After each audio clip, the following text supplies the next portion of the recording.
Ya. Hoy en día,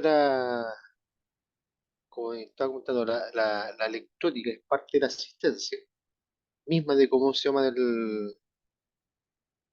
asistencia misma del conducir, que no solamente eh, tiene un control, sino que también tiene un seguimiento, por tanto los sistemas GPS, que, bueno, en sí también que todos estos sistemas pueden estar totalmente conectados uno con otro, ¿ya? Y puede ser un sistema global de navegación. Hoy en día se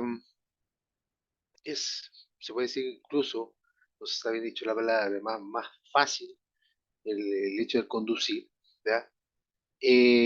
Pero por lo mismo, vuelvo a insistir, el tema de lo que es las mantenciones mismas de los vehículos tiene que ser eh,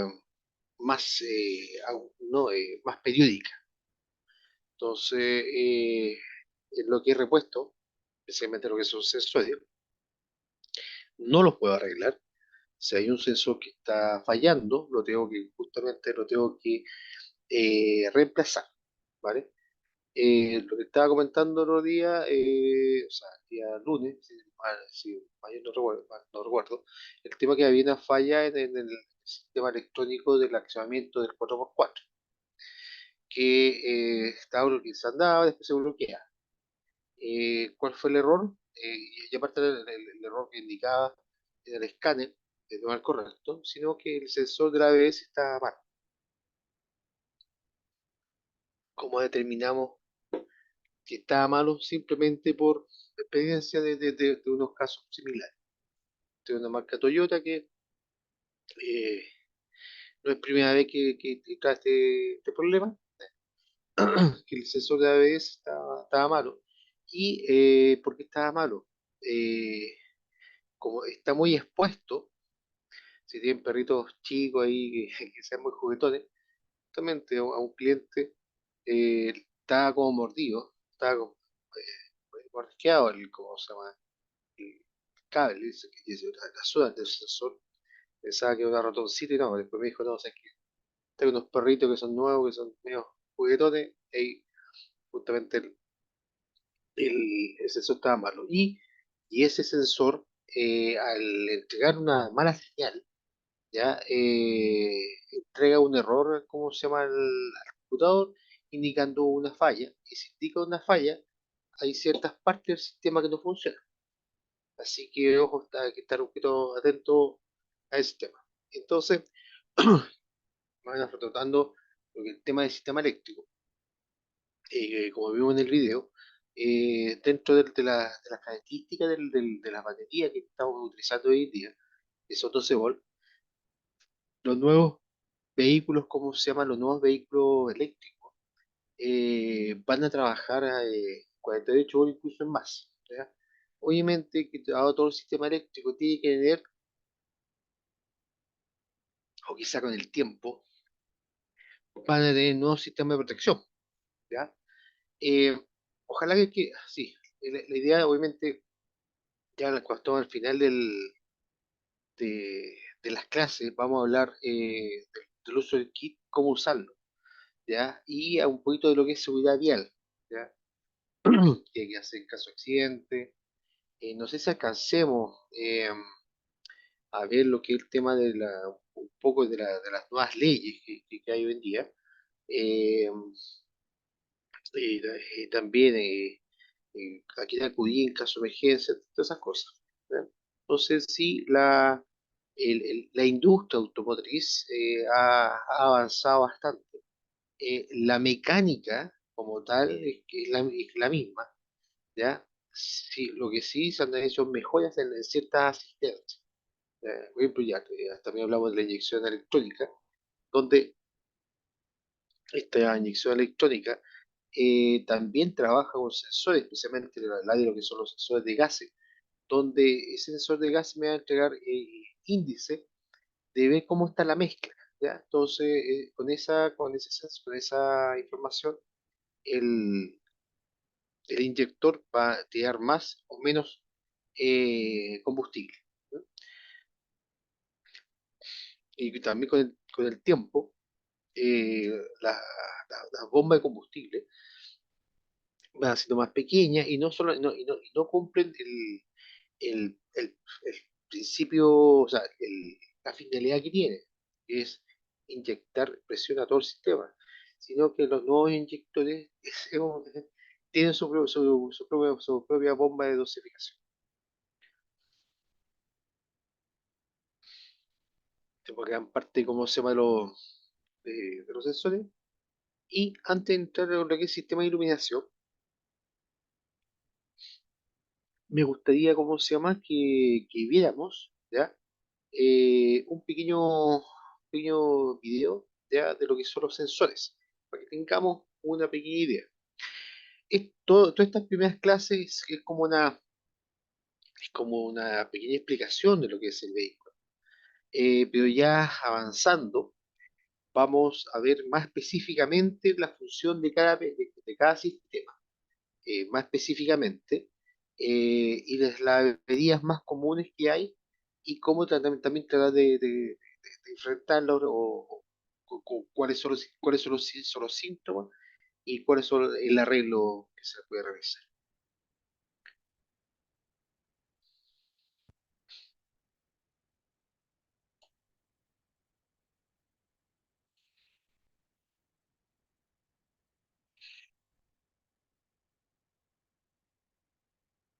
¿No?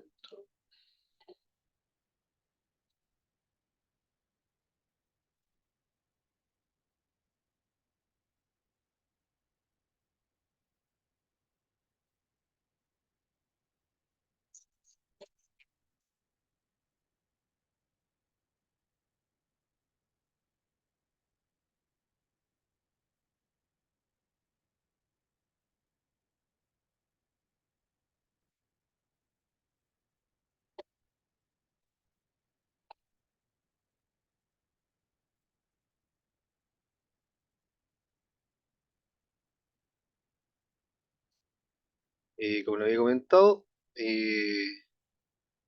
voy a mandar un listado completo de todos los videos que están, cómo se va, que vamos a presentar dentro del curso. La gran mayoría de estos videos son de páginas, especialmente dedicadas a lo que es la mecánica automotriz y también páginas dedicadas a lo que es ingeniería. Explicada obviamente desde un punto de vista más didáctico.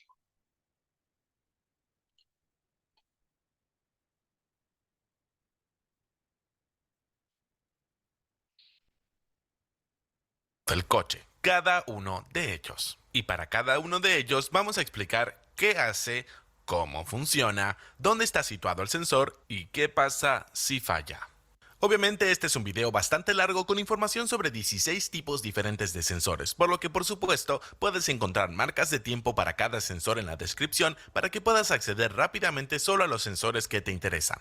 Aunque se necesitan muchos sensores para que el motor y la SU o la unidad de control del motor hagan su trabajo correctamente, muchos de ellos funcionan de manera bastante similar. Hacen cosas diferentes, pero tienen características muy similares. Y para hacer las cosas más lógicas y fáciles de entender, he agrupado los sensores en 5 categorías: posición, flujo de aire, presión, temperatura y relaciones aire-combustible, emisiones y otros. Y comenzamos de inmediato con los sensores de posición.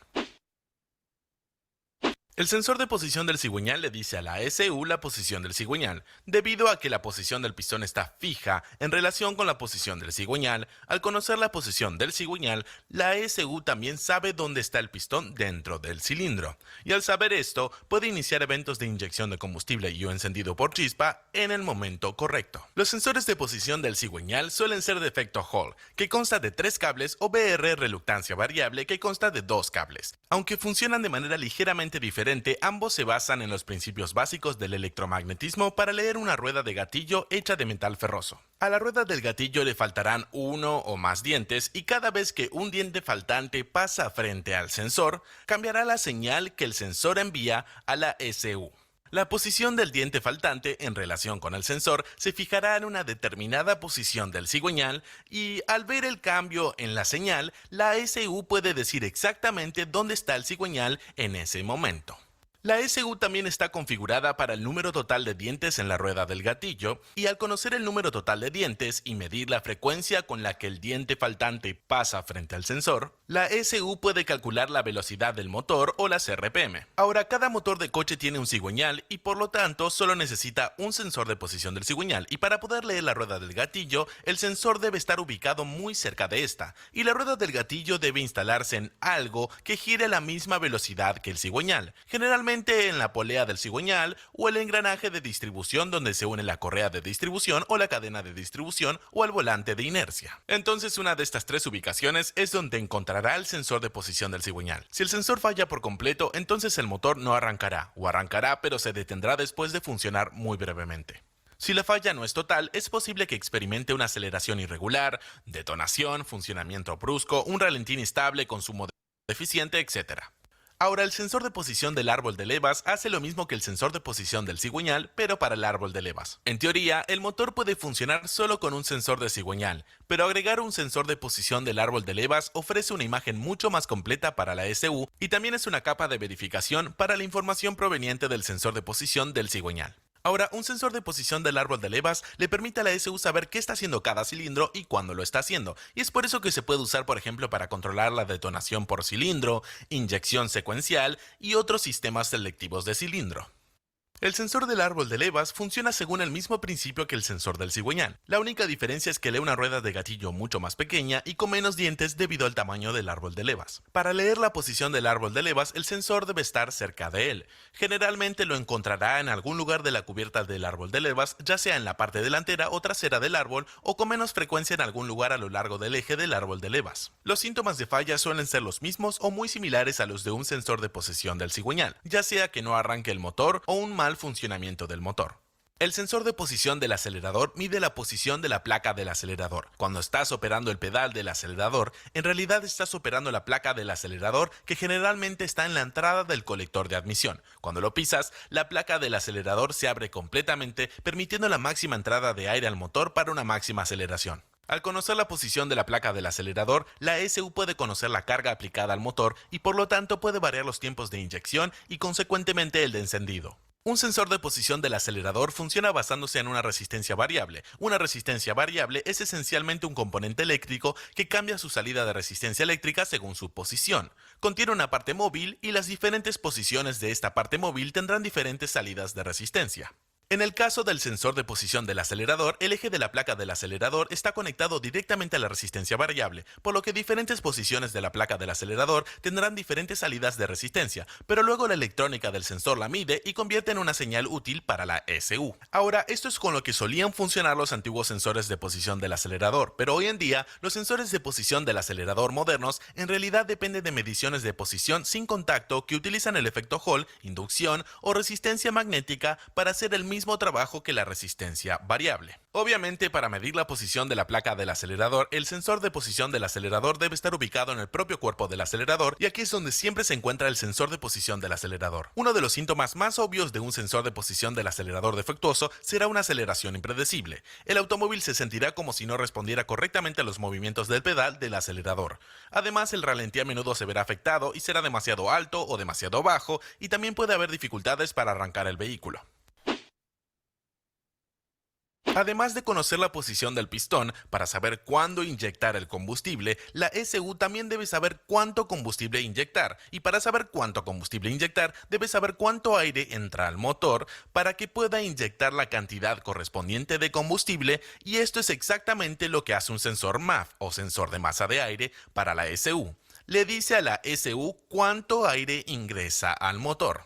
Ahora, la mayoría de los sensores MAF son de hilo caliente o de película caliente. Son un poco diferentes y el sensor de película caliente es un poco más avanzado, pero ambos se basan en el mismo principio básico de altísimo coeficiente de temperatura de la resistencia de ciertos metales como el platino o tungsteno. El alto coeficiente de temperatura de la resistencia de estos metales significa que incluso cambios muy pequeños en la temperatura de estos metales cambiarán su resistencia. Por lo que cuando el aire fluye sobre estos metales, cambia su temperatura. Cuanto más aire fluye, más los cambios de resistencia, y la electrónica integrada del sensor MAF miden esto y luego convierten la señal en datos útiles para la SU. Obviamente, esto es solo un principio de funcionamiento básico y un sensor MAF es más complicado y más interesante que esto, y lo estaremos explicando en un próximo video que haremos. Pero por ahora, continuamos. Generalmente encontrará el MAF justo después de la carcasa del filtro de aire. Si no está allí, estará en algún lugar después de la carcasa del filtro de aire, pero antes del cuerpo del acelerador.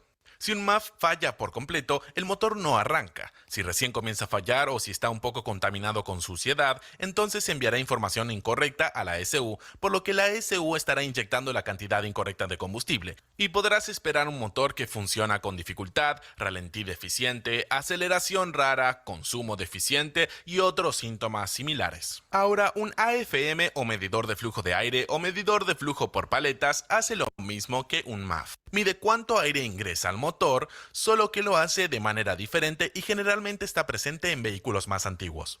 El medidor de flujo de aire tiene una aleta o una paleta en su interior y el aire entrante empuja a esta aleta. Cuanto más aire entra, más empujará y abrirá la paleta. Ahora, la paleta o aleta está conectada a una resistencia variable, al igual que el eje de la paleta del acelerador del sensor de posición del acelerador. Diferentes posiciones de la aleta generarán diferentes resistencias y luego la electrónica integrada medirá esto y lo convertirá en una señal útil para la ECU. Entonces, las diferentes salidas de resistencia le indicarán a la ECU cuánto está abierta la paleta y cuánto aire ingresa al motor. Al igual que el sensor MAF, el medidor de flujo de aire siempre estará cerca o justo después del filtro de aire. Dado que hace prácticamente lo mismo que un sensor de masa de aire, los síntomas de falla de un medidor de flujo de aire serán similares o iguales a los de un sensor de masa de aire. Al igual que el MAF o el AFM, el sensor MAP o sensor de presión absoluta mide la cantidad de aire que ingresa al motor, pero a diferencia del AFM o el MAF, no mide la masa de aire entrante directamente, sino que mide la presión interna del colector de admisión del motor y calcula la masa de aire basándose en eso.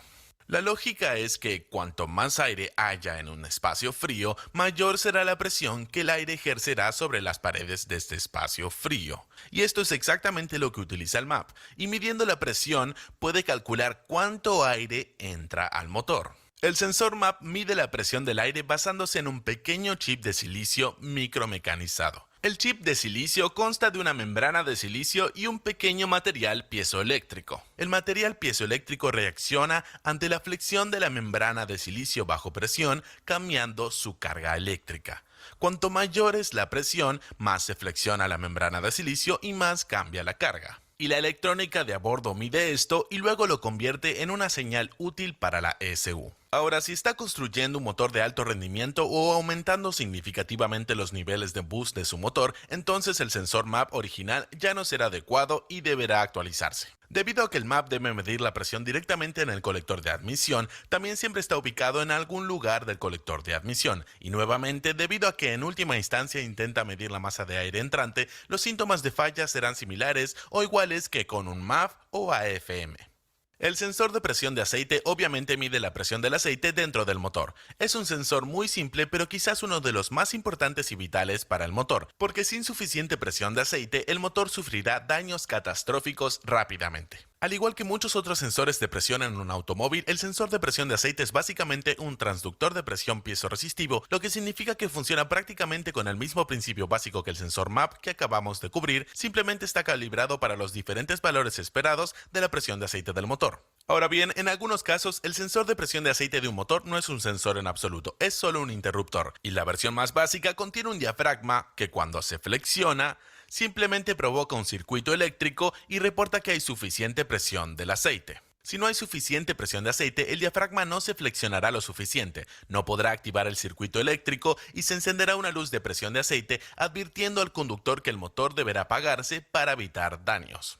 El sensor de presión de aceite generalmente está ubicado en algún lugar del bloque del motor, a menudo cerca del filtro de aceite, pero puede estar en cualquier parte del bloque del motor donde se puede conectar directamente a un conducto de aceite del motor para que pueda leer con precisión la presión del aceite.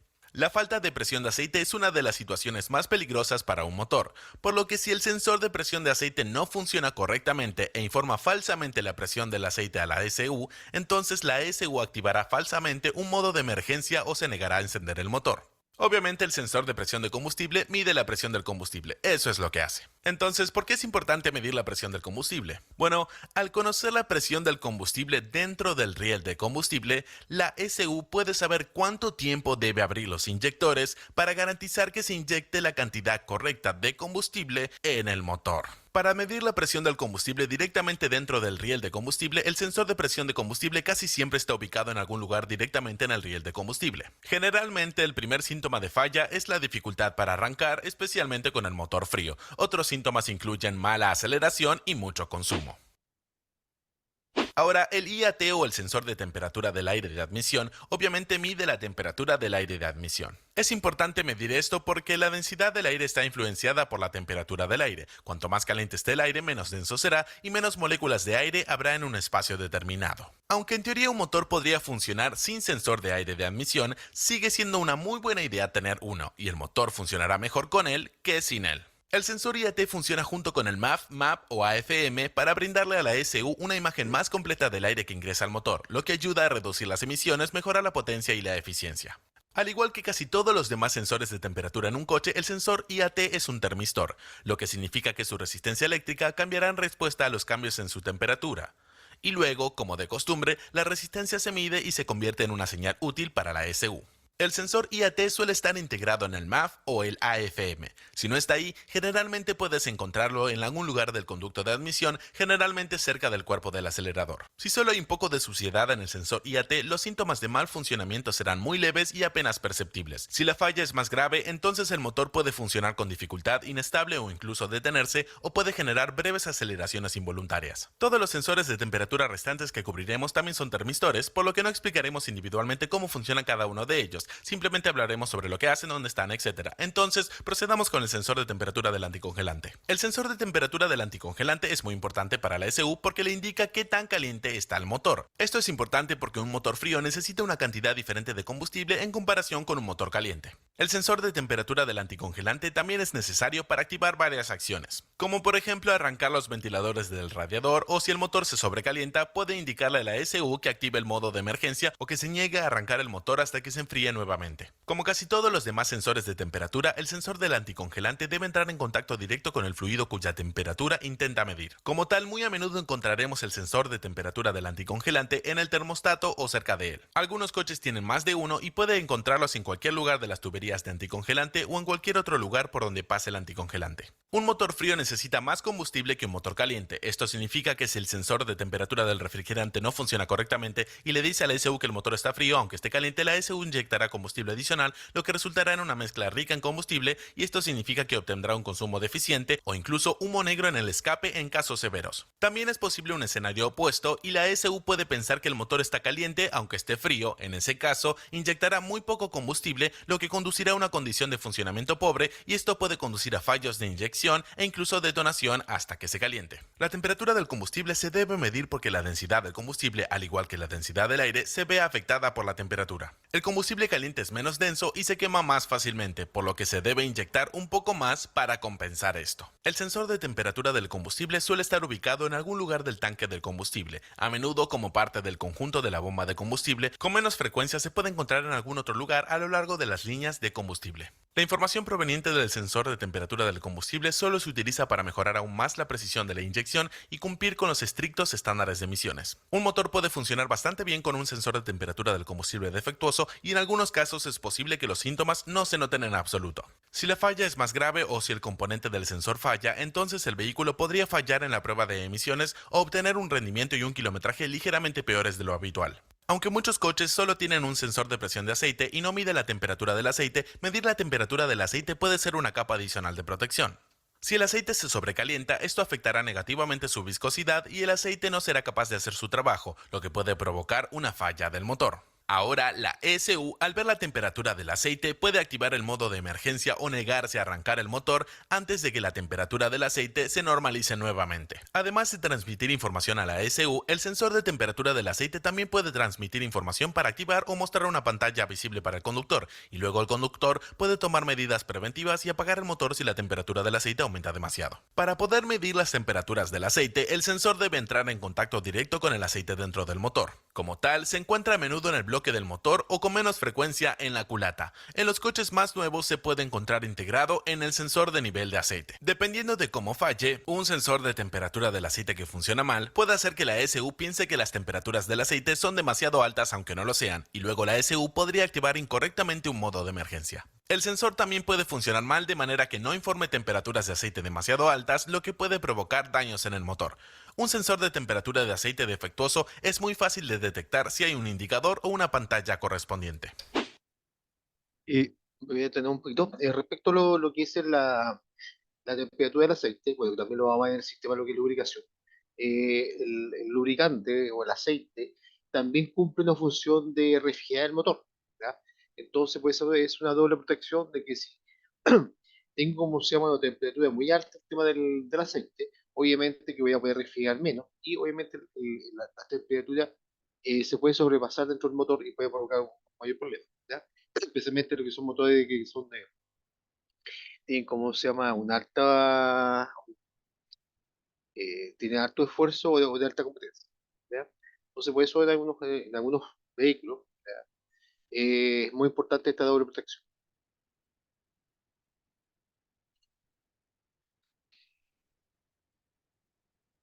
El O2 o sensor de oxígeno mide la cantidad de oxígeno presente en los gases de escape. La cantidad de oxígeno presente en los gases de escape corresponde directamente a la cantidad de combustible quemado dentro de la cámara de combustión. Al medir el oxígeno, el sensor de oxígeno puede indicarle a la ECU la relación aire-combustible a la que está funcionando el motor. La relación aire-combustible dentro de la cámara de combustión es absolutamente crítica tanto para el rendimiento del motor como para las emisiones y debe monitorearse constantemente para garantizar que esté donde debe estar. Disponemos de dos tipos de sensores de oxígeno, de banda estrecha y de banda ancha. Los sensores de banda estrecha pueden indicar si el motor está funcionando enriquecido o pobre, pero no pueden decir exactamente qué tan rico o pobre está funcionando el motor. Por otro lado, el sensor de banda ancha cubre un rango mucho más amplio de relaciones aire-combustible y puede indicarle a la ECU exactamente qué tan rico o pobre está funcionando el motor. Aunque es pequeño, el sensor de oxígeno es un dispositivo bastante complicado, involucra elementos de circonio, varias pletinas y todo eso, y explicarlo en este video realmente lo haría demasiado largo y complicado. Entonces, para los propósitos de este video, lo que les diré es que la cantidad de oxígeno medida en la punta del sensor corresponde a un voltaje producido por el sensor. Entonces, por ejemplo, 0.5 voltios estará cerca de las relaciones aire-combustible ideales y en los otros extremos del espectro podemos encontrar demasiado rico y demasiado pobre. Entonces, lo que hará la ESU será aumentar o disminuir la cantidad de combustible inyectado para alcanzar nuevamente la relación aire-combustible ideal. La mayoría de los automóviles equipados con convertidor catalítico tendrán un mínimo de dos sensores de oxígeno, uno estará antes y otro después del convertidor catalítico. El que está antes del convertidor catalítico se llama sonda lambda delantera y generalmente está justo en el colector del escape o justo detrás de él y se usa para ver la relación exacta de aire-combustible en la que está funcionando el motor. El que está después del convertidor catalítico se llama sonda lambda trasera y se usa para verificar que el convertidor catalítico esté haciendo su trabajo correctamente. Los síntomas de falla pueden variar desde apenas perceptibles hasta muy perceptibles, pero incluso si los síntomas son difíciles de notar, es probable que el vehículo no pase una prueba de emisiones. Ahora, si se nota, se notará mucho. El motor funcionará con dificultad, especialmente en los coches más modernos que dependen más del sensor de oxígeno. Los coches más modernos pueden incluso negarse a arrancar el motor si el sensor ha fallado por completo. Si sabes que tienes un sensor de oxígeno defectuoso, entonces es una muy buena idea reemplazarlo lo antes posible, incluso si el vehículo está funcionando bien, porque una condición de funcionamiento demasiado rica puede provocar que su convertidor catalítico falle prematuramente. Un EGT es un sensor de temperatura de los gases de escape y como su nombre lo indica, mide la temperatura de los gases de escape. Ahora, un EGT es una sonda que debe estar presente directamente en la corriente de los gases para poder medir su temperatura. Al medir la temperatura de los gases, podemos inferir información sobre la relación aire-combustible porque los cambios en la relación aire-combustible también estarán directamente correlacionados con los cambios en la temperatura de los gases de escape. Ahora bien, una sonda EGT no se utiliza a menudo en motores de gasolina, pero puede ser útil para proteger el turbo y el convertidor catalítico de una sobrecarga térmica. Ahora, las sondas EGT se utilizan a menudo en motores turbo diésel y diésel para verificar que el DPF o filtro de partículas diésel ha alcanzado una temperatura suficientemente alta para la regeneración. También son útiles para proteger el SCR o reducción catalítica selectiva, el LNT o trampa de NOx y otros sistemas de absorción de NOx. Para obtener la lectura más precisa de las temperaturas de los gases de escape, la sonda EGT debe estar lo más cerca posible de las válvulas de escape. Es por eso que siempre la encontrarás en el colector de escape muy cerca de la culata. La otra ubicación siempre será después del DPF o filtro de partículas diésel para verificar si el DPF está haciendo su trabajo. Las sondas EGT rara vez están presentes en los motores de gasolina de fábrica, por lo que realmente no hay síntomas muy comunes para comentar. Cuando se trata de vehículos diésel, una falla del EGT hará que el vehículo entre en modo de regeneración con mucha frecuencia y el modo de regeneración durará más de lo habitual y también es posible que obtenga un consumo y un rendimiento deficiente. Los NOx son sensores de óxido de nitrógeno y miden la cantidad de óxidos de nitrógeno en los gases de escape. Por lo general solo están presentes en vehículos diésel y en el pasado estuvieron presentes brevemente en algunos motores de gasolina con carga estratificada. Su función principal es verificar el correcto funcionamiento del SCR o reducción catalítica selectiva. En vehículos diésel se trata de un sistema de emisiones activo que inyecta urea o un líquido especial directamente en los gases de escape y esto convierte los óxidos de nitrógeno en nitrógeno, agua y pequeñas cantidades de CO2. Generalmente hay dos de estos sensores en un vehículo diésel, uno antes y otro después del sistema de reducción catalítica selectiva.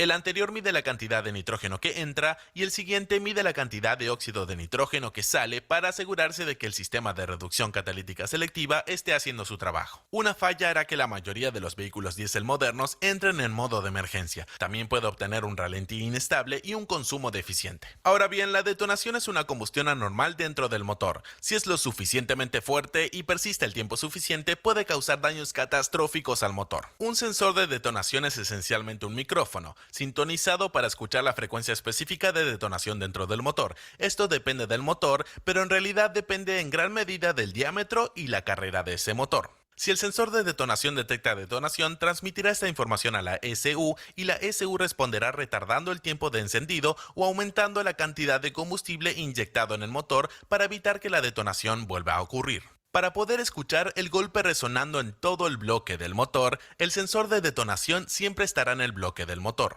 Muchos motores con 6 o más cilindros tienen en algunos casos 2 o incluso 3 sensores de detonación. En muchos casos, la falla de un sensor de detonación no tendrá ningún efecto en la forma en que funciona el motor. Es posible que aparezca una luz de testigo del motor, pero el motor funcionará completamente normal. Ahora bien, el escenario es un poco diferente en los automóviles más modernos cuya SU, una vez que detecta una falla en el sensor de detonación, a menudo activa un modo de emergencia hasta que se reemplaza el sensor de detonación.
Y ahí lo tienes. Todos los sensores. ¿Son realmente todos los sensores? Bueno, probablemente no, porque la cantidad de sensores en los motores modernos crece cada día y cuando estaba grabando este video, alguien podría haber inventado algo nuevo. Si me perdí un sensor, házmelo saber. También si quieres un video más detallado sobre algunos de los sensores de este video, coméntamelo también. Así que sí, esto es todo por hoy. Como siempre, muchas gracias por ver y nos veremos pronto con más cosas divertidas y útiles. Bueno, en sí ¿cómo se llama este curso? Es mecánica básica, ¿ya? Vuelvo a insistir, el tema de la electrónica es un medio de aumentar la eficiencia ¿cómo se llama?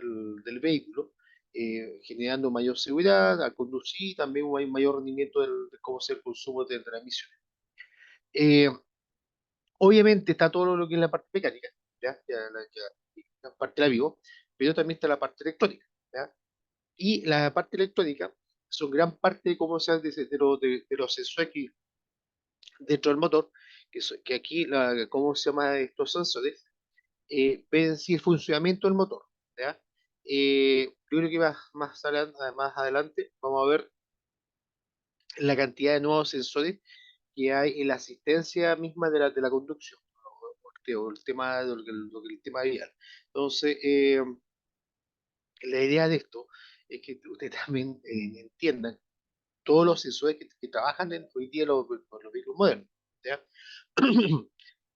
Obviamente, dependiendo del modelo, o también de lo que realiza cómo se llama el vehículo, tendrán otro tipo de sensores. Pero eso es más o menos son los sensores que hoy en día tienen los vehículos. Por esa razón, eh, ¿cómo se llama? Cuando uno le haga un escáner, ya al vehículo, también uno entienda lo que te está descargando y también uno entienda el tema de cuáles son los errores que están generando.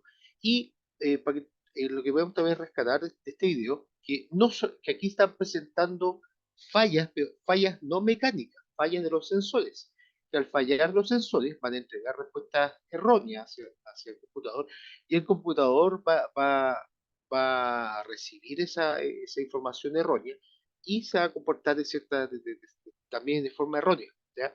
Porque, ¿cómo se llama? El computador no analiza. El computador en sí recibe una señal y emite una señal respecto a eso.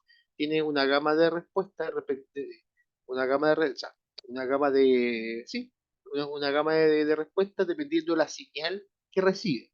Entonces, pues eso es muy importante, no solamente la parte mecánica, ¿ya? Como tal, sino también tenemos que revisar la parte electrónica. ¿Cómo podemos revisar la parte electrónica? Entendiendo los sensores, entendiendo sus síntomas y entendiendo también las posibles fallas que tenga.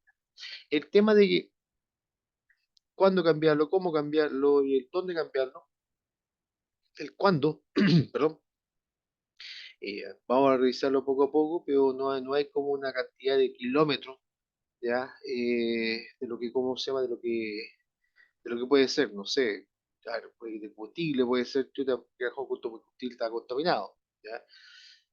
Eh, Son muchos los factores, pero siempre cuando uno analiza alguna falla, ¿ya? Porque al final se trata de la mecánica es saber entender el vehículo y también analizar sus síntomas, ¿ya? Ya analizar sus síntomas, su sintomología, poder revisar ya está fallando por esto u otro motivo. Entonces, por eso es el tema bueno, me pasé de la parte eléctrica y la parte electrónica. Por eso el tema de la parte electrónica es muy importante que ustedes poco a poco vayan conociéndolo, ¿ya? O vayan, como se llama, eh, viendo cuáles son los sensores que tiene su vehículo. ¿Cómo lo podemos ver más fácilmente? Bueno, existir el manual del usuario del vehículo. Ahí hay un manual que hasta yo no sé, o sea, a veces no me he puesto a investigar, ¿ya? Pero cuando hay una falla que no logro detectarla, ¿ya? Eh, o que no ha hecho el escáner, o quizás también el escaneo no está dentro de los parámetros, o el escaneo, como se llama, no está actualizado, o hay muchos vehículos que el escáner, ¿cómo se llama? Lo tiene solamente el concesionario eh, de la marca en sí. Uno tiene que, ¿cómo se llama? Tiene que entender lo que nos están diciendo y también tomar la decisión respectiva. ¿Cómo se llama? Porque, a ver, el tema también estoy hablando del caso que el vehículo está fallando y tengo que tener una respuesta del por qué. Eh, Muchas veces las fallas, especialmente las fallas mecánicas, quien va a tener una mejor respuesta es que tenga una mayor experiencia, ¿ya? No sé, a ver, muchas veces hay talleres que son multimarcas, ¿ya? Yo- eso de multimarca yo no comparto mucho, ¿ya? No soy, no comparto mucho el tema, porque, bueno, hoy en día hay muchos, ¿cómo se llama? Repuestos que se comparten en general con todas las marcas, pero justamente el tema de la tecnología, eh, eh, de la parte electrónica, eh, no se comparte por todos lados, ¿ya? Cada uno tiene su finalidad, tiene, ¿cómo se llama? Su propia nivel de respuesta, ¿ya? Entonces, el tema de multimarca me queda como medio, no, no sé, todavía no lo comparto mucho. Sí, que cómo se llama que algunos pueden tener eh, experiencia en distintos tipos, en algunas marcas, especialmente las que comparten eh, el sumo o repuesto entre sí, que puede ser. ¿Ya? Cuando uno va a, ¿cómo se llama?, hacer un análisis del vehículo, tratar de no quedarse con la primera respuesta. Eh, Ojalá tener dos respuestas, y ojalá tres. ¿Ya? Hoy día el tema del chequeo o el escáner hoy día no es, no es tan caro. ¿Cómo se llama? Está un poco más al alcance de la mano, ¿ya? Para que uno ya con esta base, uno puede también determinar, no, como se llama, el vehículo me está fallando por este otro, otro tema, entonces puede pasar esta otra cosa, entonces, o lo que me dice el mecánico, sí, me concuerda, ¿ya? O sea, aquí voy, hoy en día, el llevar, ¿cómo se llama?, el vehículo a cualquier taller mecánico, hay que tener un poquito ¿cómo se llama?, de cuidado. Ojalá llevarlo siempre a alguien que de confianza. Por último, es que, ¿cómo se llama? ¿Cómo se llama? Sí, sí, es verdad, que mucha vaca, eso es verdad. Pues eso, es difícil manejar todas las marcas, muy complicado. Entonces, ya que manejen tres, cuatro marcas, les creo. O también, a ver, eh, especialmente la marca francesa, lo que son Peugeot, Citroën, etcétera, una marca bastante complicada, ¿ya? Pero ojo, no la parte mecánica, justamente la parte electrónica, ¿ya? Entonces, hay ciertas personas sí, hay talleres que se especializan en ello, y mecánicos especialmente, o sea, al final el taller va a ser mecánico, ¿ya? Eh, a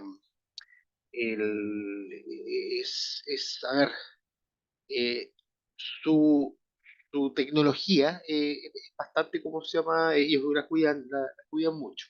En lo que es mecánica, ¿cómo se llama? Si no me equivoco, también se lo venden a algunas empresas chinas, ¿ya? Como algunas japonesas, pero la parte electrónica hay que ir, como se va, directamente a un especialista, ¿ya? A mí lo que son los Peugeot y todo eso son tremendas máquinas, ¿ya? Dice, no, son paneles, no, paneles no. Vuelvo a insistir que para que un auto no sea panero, hay que mantenerlo, hay que hacer la mantención respectiva. O sea, eh, bueno, obviamente hay una garantía de por medio, ¿cómo se llama? Eh, Dentro, ¿cómo se llama? De la concesión, bueno, ese sería un tema comercial, pero el manual del usuario indica cómo yo debo hacer las mantenciones, ¿ya? Y qué lubricante, ¿cómo se llama? Eh, ¿Qué tipo de lubricante, no marca, ojo, qué tipo de lubricante recomienda, en qué situaciones, etcétera. Entonces, el tema para que un auto no sea panero, hay que hacerle cariñito, cada cierta cantidad de kilómetros y uno debe saber entender cómo se llama la sintomología que tenga nuestro vehículo. ¿Ya? Que esa es la idea de este curso. Entonces, ya se dan cuenta que no solamente la parte mecánica la que falle, sino la parte también de los sensores. Si los sensores fallan, me va a entregar señales erróneas. Entonces, al entregar esas señales erróneas, el computador me va a entregar respuestas erróneas.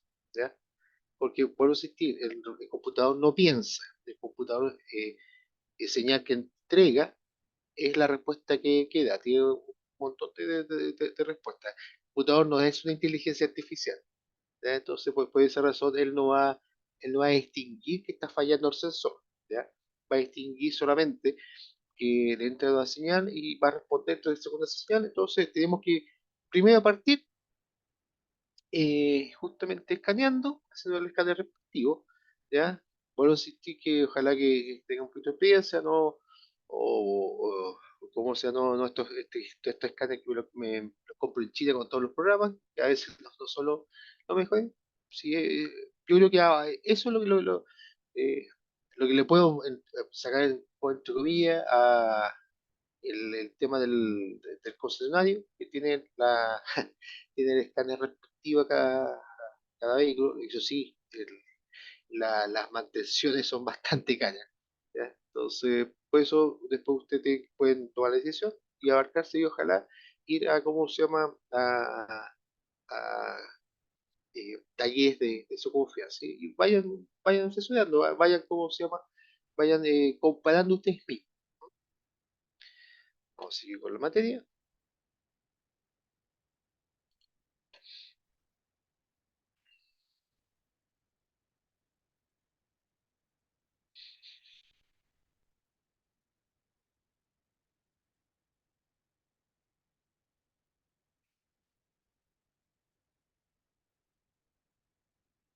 Acá.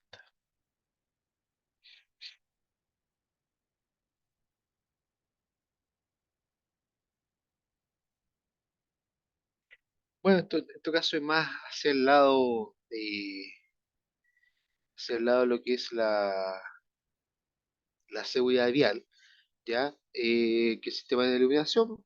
El sistema de iluminación de un vehículo de motor consiste en un grupo de dispositivos lumínicos montados o instalados en el frontal, laterales o traseras de un vehículo.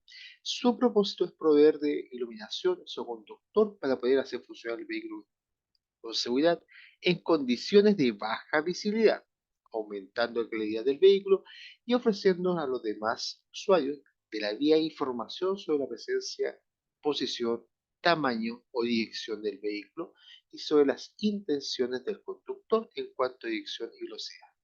¿Ya? Esto justamente el tema de seguridad, esto viene del tiempo de las carretas, porque existía, como se llama, existía la necesidad de poder, como se llama, viajar de noche. ¿Ya? Y obviamente yo para poder viajar de noche, eh, necesito luz, necesito como iluminarme, no solamente la luz de la carretera, ¿ya? Sino que genere una propia luz del vehículo y que tenga también eh, la capacidad suficiente para poder tener una visión amplia. Obviamente hay elementos, como se llama, que están regidos por la legislación, ¿ya? Especialmente la ley de construcción. Pero esto es más que el funcionamiento de vehículos, es por tema de lo que es la seguridad vial. Vamos a ver una pequeña, ¿cómo se llama? Un pequeño rapidito respecto al tema, ¿ya? Donde quizás, ¿cómo se llama? Explique el cómo el cómo de las luces, el cuál elegir. Eso yo creo que lo vamos a ver un poquito más adelante porque el tema de las luces, hay que tener, ¿cómo se llama? Permiso, sí, ya. Tiene que, ¿cómo se llama? Tiene que cumplir con la legislación vigente, ¿ya? vamos ¿cómo se llama? A escuchar a nuestro amigo argentino, ¿ya? Que, que yo creo que, ¿cómo se llama? Aparte de suscribirme a este canal, voy a aportar un poquito a su, a su tema, porque el cómo explica la mecánica, a mí por lo menos me gusta, y bastante, ¿cómo se llama? Bastante didáctica, ¿ya? Y siempre aprendo algo nuevo de él,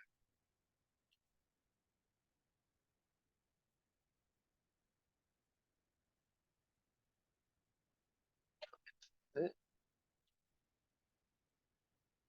Este no es, este es.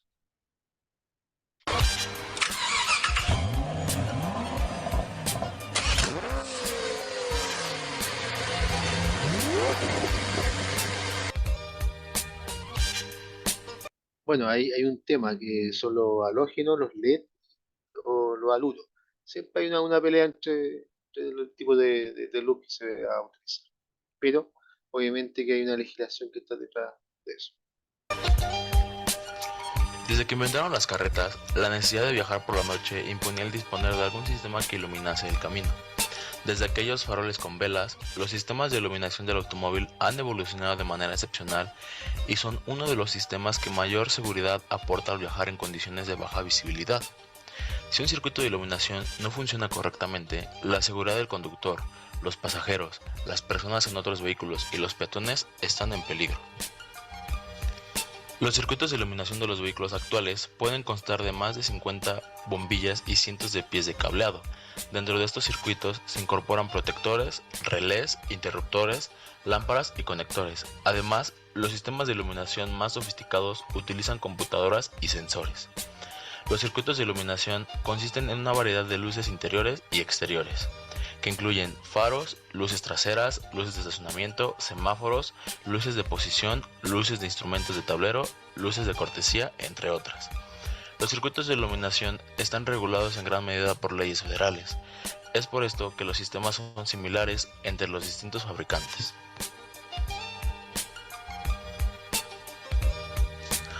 Para comprender completamente el sistema de iluminación del vehículo, iniciaremos explicando la operación y construcción de las lámparas automotrices. Una lámpara genera luz a través de un proceso de cambio de formas de energía llamado incandescencia. La lámpara produce luz como resultado del flujo de corriente a través de un filamento. El filamento está encerrado dentro de una envoltura de vidrio y es un tipo de cable de resistencia que generalmente está hecho de tuxteno. A medida que la corriente fluye a través de este filamento de tuxteno, este se calienta mucho y el cambio de energía eléctrica a energía térmica en el filamento de alambre resistivo es tan intenso que el filamento comienza a brillar y emite luz. La envoltura de vidrio que encierra el filamento mantiene la presencia de vacío. Cuando se fabrica la lámpara, se elimina todo el aire de la envoltura de vidrio y se sella. En caso contrario, si se permite que entre aire a la lámpara, el oxígeno provocaría que el filamento se oxidara y se quemara. Existen 4 tipos básicos de faros utilizados en los automóviles hoy en día: faro de sellado estándar, faro de sellado de halógeno, faro compuesto y faro de descarga de alta intensidad. Iniciaremos hablando de los faros de sellado estándar. Este tipo de faros es una unidad de vidrio autónoma que está compuesta de un filamento, un reflector interno y una lente de vidrio externa. La lente de vidrio se fusiona con el reflector parabólico, que se rocía con aluminio vaporizado para proporcionar una superficie reflectante. El interior de la lámpara está lleno de gas argón. Se debe eliminar todo el oxígeno del faro de sellado estándar para evitar que el filamento se oxide. El reflector intensifica la luz que produce el filamento y la lente dirige la luz para formar el patrón de luz requerido. La luz del reflector pasa a través del prisma cóncavo de la lente de vidrio. Al colocar el filamento en diferentes ubicaciones en el reflector, se controla la dirección de la luz. En una lámpara de doble filamento, el filamento inferior se usa para la luz de carretera y el filamento superior se usa para la luz de cruce. Ahora hablaremos de los faros de halógeno, y estos consisten de una pequeña bombilla llena de vapor de yodo, la cual está hecha de cuarzo resistente a altas temperaturas que rodea un filamento de tuxteno. Esta bombilla interna se instala en una carcasa de vidrio completamente sellada. Con el halógeno agregado a la bombilla, el filamento de tungsteno es capaz de soportar temperaturas más altas que las lámparas convencionales de sellado estándar. En una lámpara halógena, el vapor de yodo hace que los átomos de tungsteno liberados se vuelvan a depositar en el filamento. Eso prácticamente elimina cualquier punto negro que se producía en las lámparas de sellado estándar después de cierto tiempo. También permite una mayor salida de luz de carretera del 25% sobre las lámparas convencionales y una mayor vida útil de la bombilla.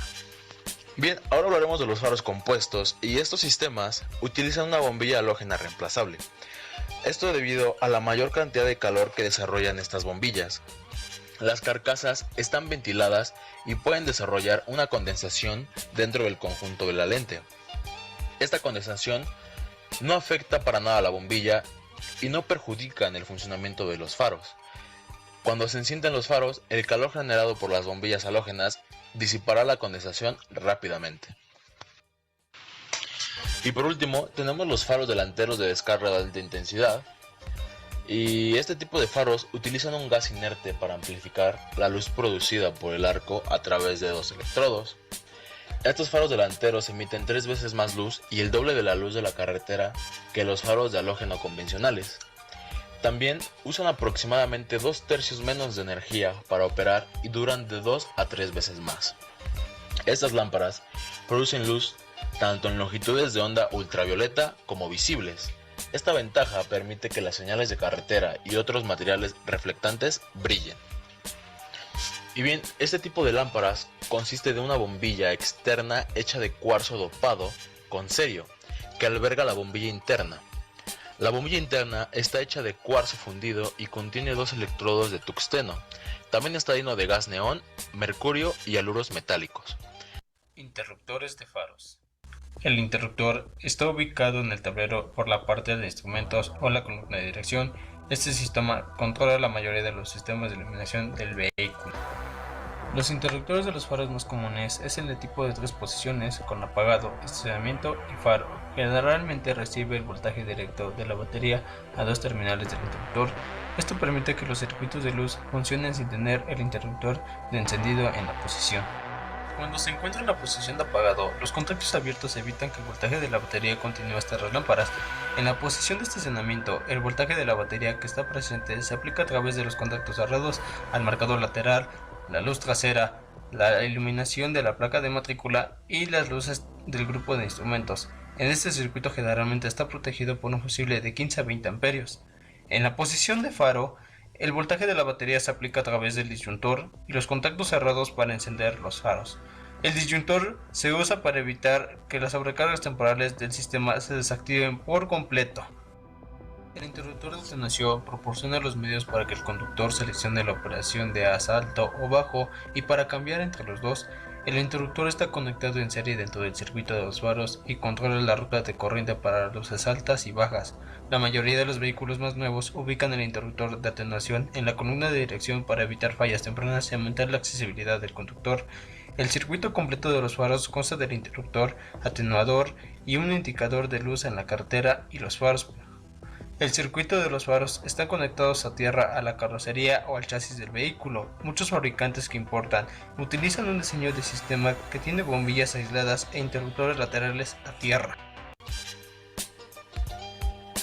Los faros escamoteables o faros ocultos son una característica de diseño automotriz que permite esconder los faros de un automóvil cuando no están en uso. Dependiendo del diseño, los faros pueden estar montados en un alojamiento que rota para ajustarse al frontal del vehículo, o pueden retraerse dentro del capó o de las aletas. Los primeros sistemas usaban puertas controladas por vacío, pero hoy en día la mayoría de los sistemas utilizan motores eléctricos. El sistema de faros ocultos, accionados eléctricamente, proporciona una disposición para abrir manualmente las puertas en el caso de falla del sistema. La mayoría de los sistemas usarán interruptores de límite para detener el flujo de corriente cuando las puertas estén completamente arriba o abajo. El alumbrado del vehículo es un sistema clave en la seguridad activa, dado que gracias a la iluminación podemos circular en situaciones de baja visibilidad, permitiéndonos ver con claridad, así como informando al resto de usuarios de la vía sobre nuestra presencia en la carretera, la dirección que vamos a tomar o la velocidad a la que estamos circulando. El color de las distintas luces emitidas por nuestro vehículo está catalogado por normativa internacional. Las traseras de color rojo, laterales color ámbar y delanteros amarillas o blancas. Atendiendo a la ubicación que ocupan en las distintas partes de nuestro automóvil, podemos dividir estos elementos lumínicos en 3 grupos: faros y luces auxiliares de iluminación delantera, faros frontales, laterales y traseros de señalización, y la luz interior de cortesía y otros dispositivos lumínicos. La distribución de luces exteriores, frontales y traseras se muestra en la siguiente figura. La iluminación delantera depende principalmente de los faros de largo y corto alcance. Además, es una de las partes más vistosas del vehículo y a menudo son situados con una finalidad estética. Las luces de posición y estacionamiento tienen la finalidad de ayudar a ser vistos si nuestro vehículo está detenido en zonas de escasa visibilidad. Su haz es de color blanco en las frontales y rojo suave. Ahora continuaremos analizando algunos otros sistemas de iluminación que existen en el vehículo. Luces intermitentes. Las luces intermitentes o luces de dirección son utilizadas para dar a conocer la intención del conductor para cambiar de dirección o de carril. Este mecanismo se encuentra comúnmente en la columna de dirección. La luz intermitente consiste en un conjunto de contactos normalmente cerrados, una tira bimetálica y un elemento calefactor de bobina. Estos 3 componentes están cableados en serie y a medida que la corriente aumenta en el calentador, aumenta la temperatura, lo que calienta la tira bimetálica. La tira luego se dobla y abre los puntos de contacto. Una vez que los puntos están abiertos, el flujo actual se detiene. La tira bimetálica se enfría y los contactos se cierran nuevamente. Con el flujo actual nuevamente el proceso se repite. El sistema de advertencia de peligro es parte del sistema de señal de giro y se ha incluido en todos los vehículos vendidos en Norteamérica desde 1967. Las 4 luces intermitentes parpadean cuando el interruptor de advertencia está encendido. Dependiendo del fabricante, se puede usar una luz intermitente separada para las luces de emergencia que la utilizada para las luces direccionales. El funcionamiento del sistema de advertencia es idéntico al de la señal de giro. La única diferencia es que el indicador de peligro es capaz de transportar la corriente adicional extraída por las 4 señales de giro y recibe su fuente de alimentación directamente de la batería. Comúnmente muchas plantas automotrices utilizaban luces de halógeno, pero con el paso del tiempo, algunas armadoras han optado por utilizar lámparas de neón, debido a las ventajas que presenta respecto a las lámparas regulares. Por ejemplo, las lámparas de neón son más eficientes respecto a consumos de energía y encienden con mayor velocidad. Mientras que a las lámparas de halógeno les toma 300 milisegundos para encenderse, a las lámparas de neón les toma tan solo 3 milisegundos. Ahora bien, gracias a la tecnología en iluminación LED, se ha preferido por muchas marcas automotrices para la iluminación exterior. Este tipo de iluminación la podemos encontrar tanto en luces traseras como en luces de posición laterales y también en espejos exteriores con intermitentes. Otro sistema de iluminación que podemos encontrar en el vehículo son las luces de las esquinas. Estas luces son lámparas que se iluminan cuando se activan las señales de giro, y su objetivo es ofrecer una iluminación adicional para enfatizar la intención del conductor. Hablando de temas de seguridad, otro sistema de iluminación que es esencial en el auto son los faros de niebla. Los faros antiniebla son necesarios ya que los faros delanteros reflejarán la niebla espesa y densa y causarán una neblina blanca que puede reducir la visibilidad del conductor. Estos elementos o sistema brindan mayor seguridad en condiciones de nieve, fuertes lluvias y niebla intensa, todo esto con el fin de mejorar la visibilidad. Luces de respaldo. Las luces de respaldo o de apoyo son utilizadas para iluminar el camino detrás del vehículo y advertir a otros conductores de las intenciones del conductor que enciende estas luces. A este sistema se le suministra energía por medio del switch de ignición y siempre y cuando esté activo. Luces de marcador lateral. Este modelo de luces fue implementado en Norteamérica desde el año 1969 y su objetivo es hacer notar al vehículo cuando desea ingresar a una carretera desde el costado, además de brindar a los demás conductores una mejor percepción de la longitud del vehículo. Como requisito para estas lámparas es que la luz lateral frontal debe ser ámbar y la trasera debe de ser de color roja. La manera de conectar este tipo de lámparas es en paralelo con las luces de estacionamiento, y de esta manera se les suministra energía. Dentro de las luces interiores del vehículo podemos encontrar tres sistemas diferentes de iluminación. El primero de ellos es las luces de cortesía. Las luces de cortesía son las luces que iluminan el interior del vehículo cuando las puertas se abren. Estas luces operan desde los interruptores de los faros y las puertas. Reciben su alimentación desde una conexión directa de la batería con fusible. Las luces de cortesía también pueden ser activadas por el interruptor de los faros. Cuando la perilla del interruptor de los faros se gira hacia el extremo contrario, en contra de las manecillas del reloj, los contactos en el interruptor se cierran y completan el circuito. Posteriormente encontramos las luces de mapa. Las luces de mapa, también llamadas luces de lectura, utilizan las mismas luces que las luces interiores del vehículo, pero con la posibilidad de ser encendidas una a una por los pasajeros del automóvil, por medio de botones que se encuentran en el interior. Y finalmente encontramos el último sistema del que hablaremos, las luces del panel de instrumentos. Dentro del panel de instrumentos podemos encontrar tres diferentes tipos de luces. Las luces de advertencia, las cuales alertan al conductor de peligros potenciales como problema en frenos o presión baja de aceite. Las luces indicadoras, estas incluyen a las luces direccionales, entre otras. Las luces de iluminación, las cuales proporcionan iluminación indirecta para iluminar los medidores de los instrumentos, como velocímetro, reloj, cenicero, radio y otros controles. Todos estos tipos de luces tienen una alimentación proporcionada a través del interruptor de los faros.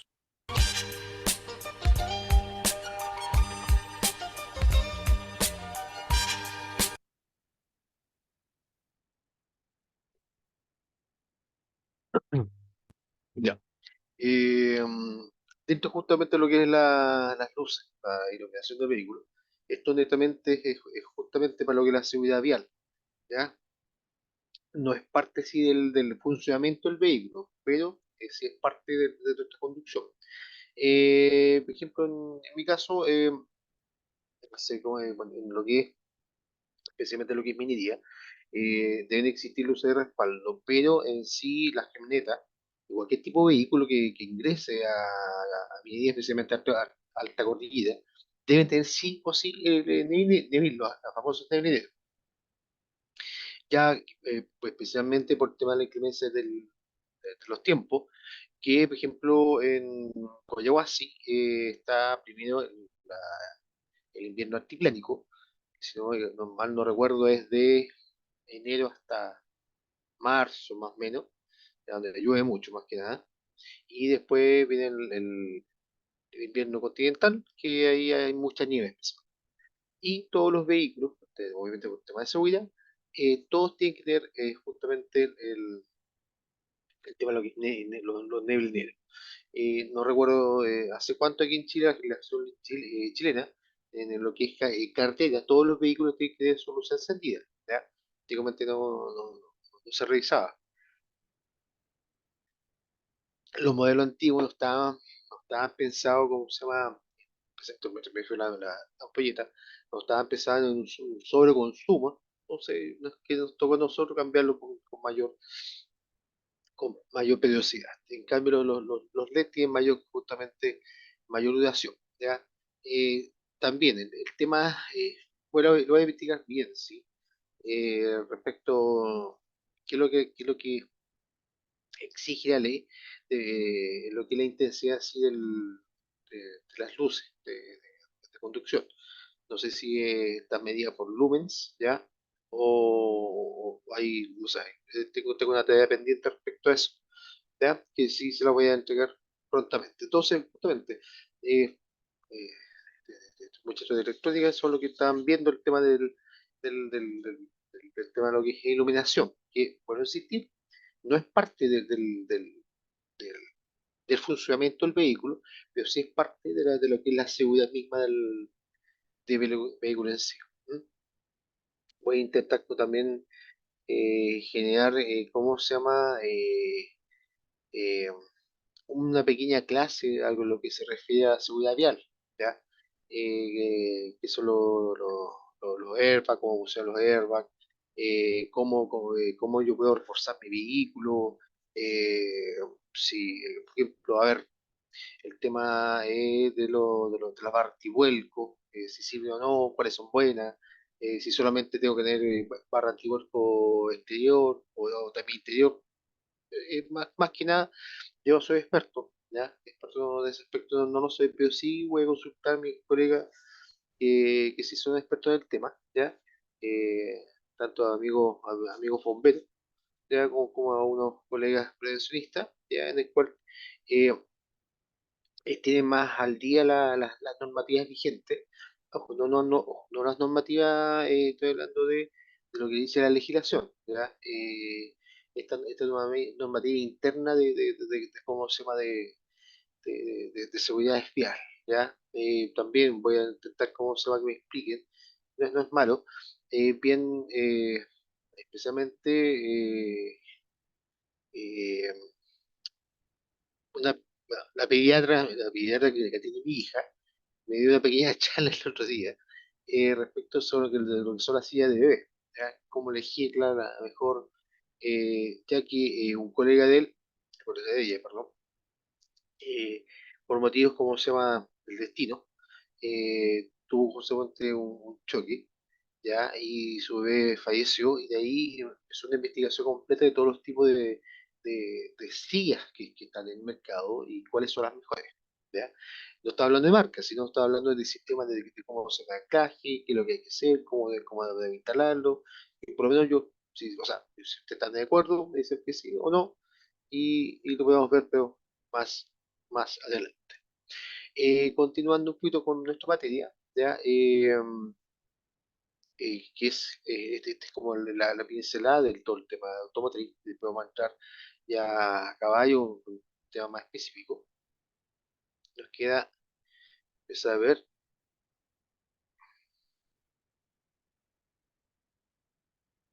vamos a ver,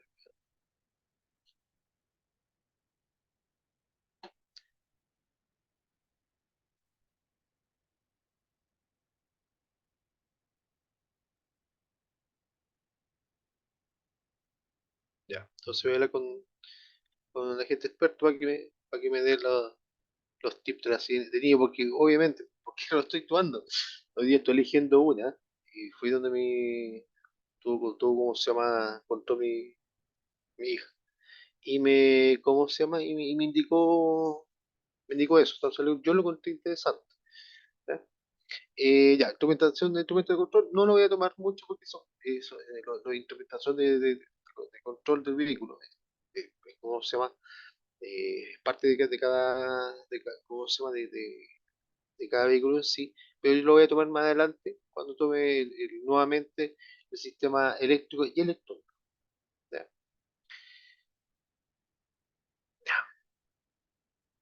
Lo que voy a ver ahora,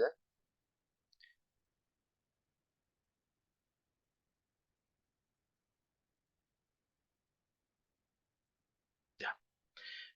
Lo que vamos a empezar ahora, y va a ser la última pincelada, y ya nosotros vamos a volver tenemos clase el día lunes, ¿ya? Ahí vamos a volver fuerte lo que es el tema del motor de combustión, ¿ya?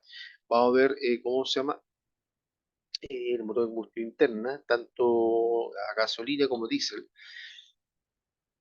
y si necesitan, cómo se llama, que metamos dentro de, porque son como tres clases, ¿ya? Son 6 aproximadamente, que veamos algún tema en particular, por ejemplo, no sé si usted, no recuerdo, no sé si usted, el grupo G1 o el G2, me pidió el tema de lo que son los biturbos, etcétera, para temas más conocimiento, meternos más en el tema de lo que son los DPF, etcétera, ¿ya? Me manda, ¿cómo se llama? Un WhatsApp a mí y a Diego, ¿ya? Indicando qué es lo que quieren ver en forma más particular, ¿ya? Obviamente, eh, están todas de acuerdo. ¿Mm? Ya, entonces vamos a empezar lo que es el tema del motor con combustión interna, ¿ya? Un motor de combustión interna, motor de explosión o motor de pistón, ¿ya? Es un tipo de máquina que obtiene energía mecánica directamente de la energía química del combustible, que arde dentro de la cámara de combustión. Más adelante, bueno, ya el día lunes nos voy a enseñar ciertas cosas, lo que es el punto muerto, cómo se calcula la cilindrada, qué es la cilindrada, ¿ya? Para que vayamos entendiendo nuestro vehículo. Su nombre se debe a que dicha combustión se produce dentro de la propia máquina. Tenemos obviamente tipo de combustión interna. El motor de explosión, ¿ya? De explosión ciclo Otto, cuyo nombre proviene del técnico alemán que lo desarrolló, Nikolaus August Otto. El ciclo Otto lo vi, a ver, lo vi en, obviamente, motor de combustión interna, lo vi en termodinámica, lo vi en Caloión, lo vi en varias partes del ciclo de mi estudio, así que un ciclo bastante, dentro de lo que es la ingeniería, bastante interesante. ¿Ya? Entonces lo que desarrolló Augusto Otto es el motor convencional de gasolina, ¿ya? Es un motor a explosión, ¿ya? Aunque también se lo conoce como el motor de ciclo de Bioconchas debido a que el invento francés que lo patentó en 1862, ¿ya? Entonces en sí actúa, eh, ¿cómo se llama? Otto lo desarrolló, pero hay un tema, que de ahí no va a meterme más profundo, simplemente que el sí cómo funciona el tema del como termodinámicamente, como energía. El ciclo Otto es la base de los motores de gasolina, ¿ya? De explosión. El motor dice, llamado así en honor al ingeniero alemán nacido en Francia, Rolls dice, funciona con un principio diferente y se suele consumir diésel, motor rotatorio y motor de ciclo Atkinson. En sí, el motor diésel es un motor que funciona con presión, que ya lo voy a explicar ahí para que se entienda. A ver, explosión, que yo tengo que tener sí o sí una chispa para que ocurra la explosión dentro de la cámara y eso provoca como sea el movimiento. El diésel, yo comprimo la relación aire-combustible y eso llega a una gran temperatura que logra que haya que no hay una explosión, que al momento de comprimir, sí, ya, ya llega a una temperatura muy alta que se autoconsume, ¿ya? De autoconsumir se genera esta explosión, ¿ya? Pero el de explosión, o sea, el ciclo Otto de gasolina es por chispa y el otro es por compresión, ¿ya? Que después ya vamos a mostrar un pequeño videito donde se ve la diferencia entre ellos. Tenemos también la clasificación de los motores, que según el ciclo tengo de dos tiempos, ya efectúa una carrera útil de trabajo de cada giro y de cuatro tiempos efectúa una carrera útil de trabajo cada dos giros. ¿Ya? Nosotros trabajamos más que nada son motores de cuatro tiempos para los vehículos, pero también existe como se llama de dos. Existen también los diésel gasolina tanto de dos tiempos como en cuatro tiempos.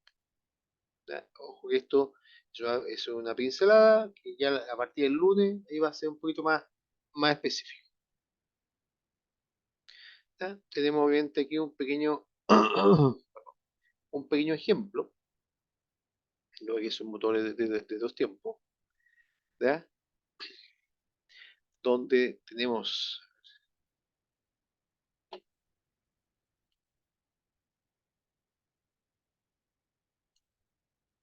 te pasa, ¿ya? Tenemos dos tiempos, tenemos obviamente lo que es la culata, el bloque, escapulumbrera, ¿ya? Aquí también tenemos el cigüeñal. En realidad son casi similares los funcionamientos de ambos, pero en realidad son totalmente distintos. Y lo vamos a ver en este momento.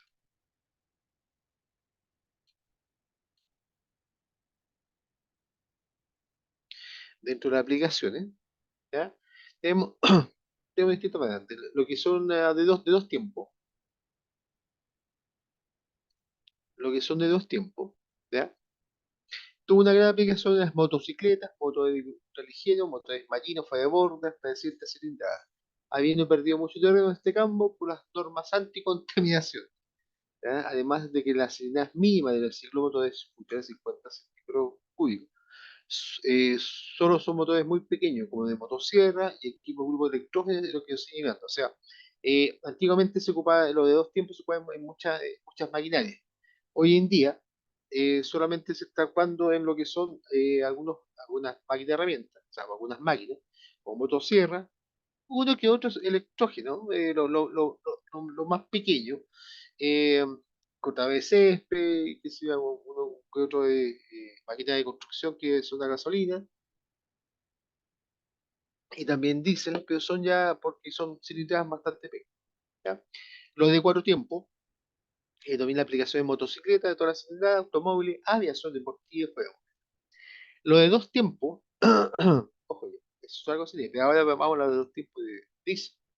Domina aplicaciones navales de gran potencia, hasta de 10.000, perdón, 100.000 caballos de vapor hoy en día y tracción ferroviaria. En su momento de auge se utilizó la aviación con cierto éxito. Los de cuatro tiempos dominan lo que es transporte terrestre, automóviles y aplicaciones navales hasta cierta potencia. Se empieza a aparecer en la aviación deportiva.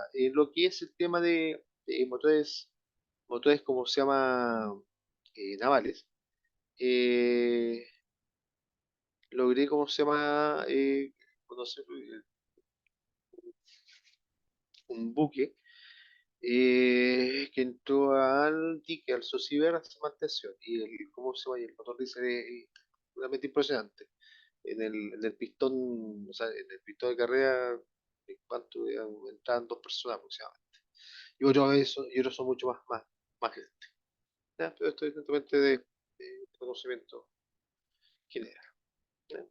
Tenemos una pequeña estructura, ¿ya? Tiene estructura de funcionamiento.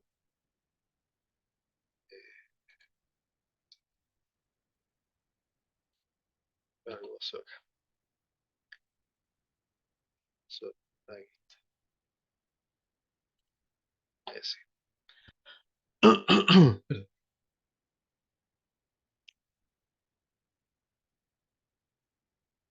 Ya. En realidad, en sí, los motores Otto y son bastante parecidos. ¿Ya? Tienen una estructura muy similar. Obviamente tienen ciertos sistemas, el tema de lo que es la compresión, ¿ya? Chispa, esa es la gran diferencia. Pero en sí, su composición, me refiero a su estructura de bloque, ya de culata, de pistón, volante, etcétera, son bastante parecidas. ¿Ya? Obviamente, eh, eh, dentro de su ciclo de admisión, esa es la mayor y gran diferencia.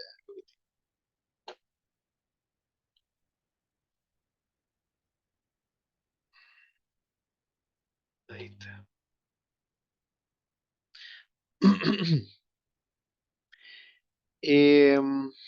Voy un poquito más ya, un poquito más de teoría, un poquito aburrido, pero tengo que dejarlo un poquito claro.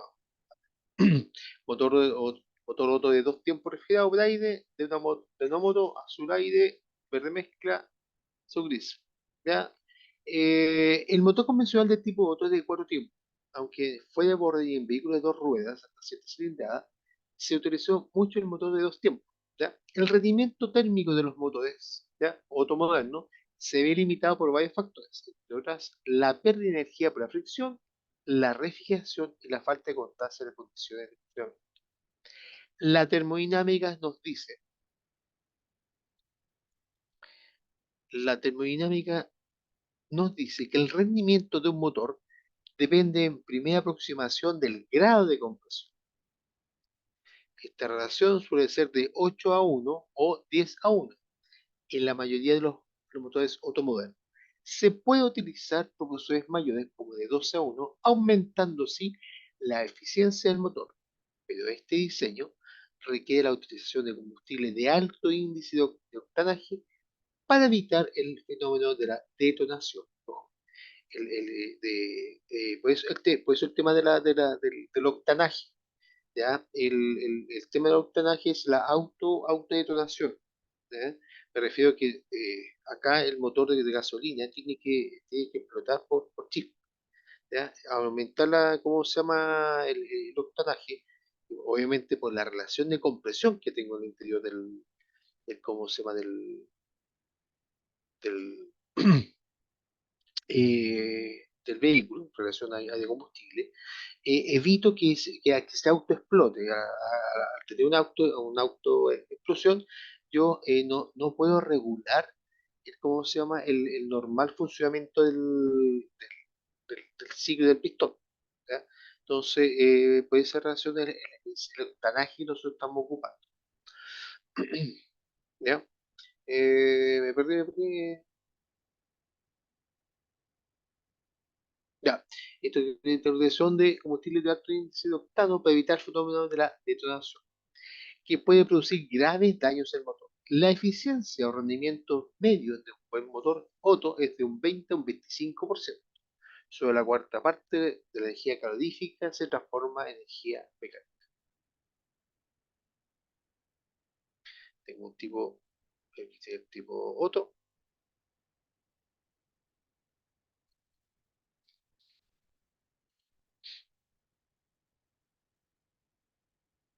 Tengo aquí un tema de funcionamiento. Tengo el primer punto, ¿ya? Donde es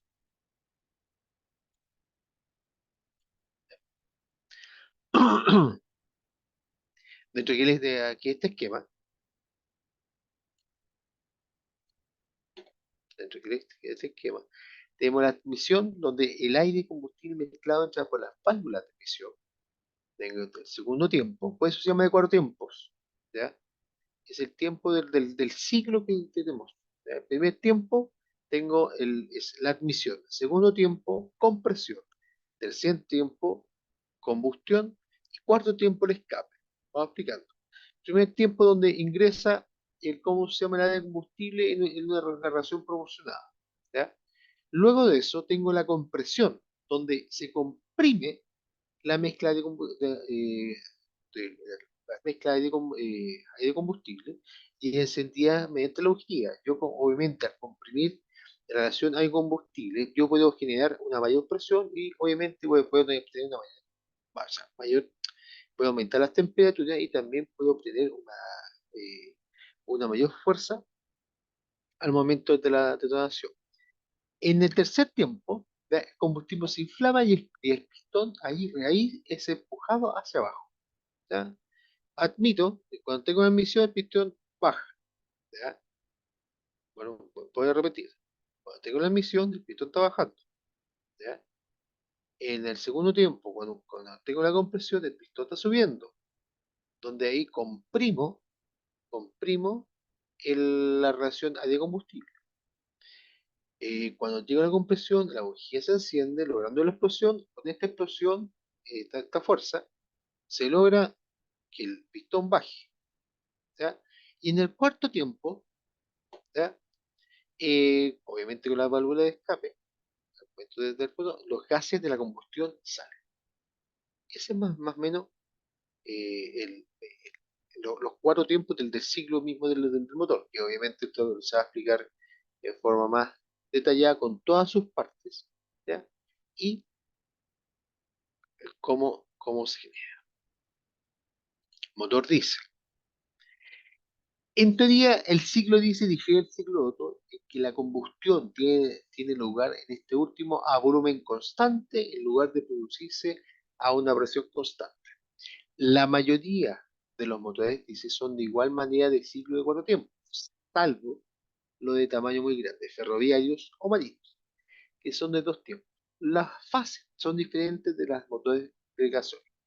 En la primera carrera, la de admisión, el pistón sale hacia afuera y se absorbe aire hacia la cama de combustión. En la segunda carrera, la fase de compresión en la que el pistón se acerca, el aire se comprime en la parte de su volumen original, lo cual hace que suba su temperatura hasta 850 grados Celsius.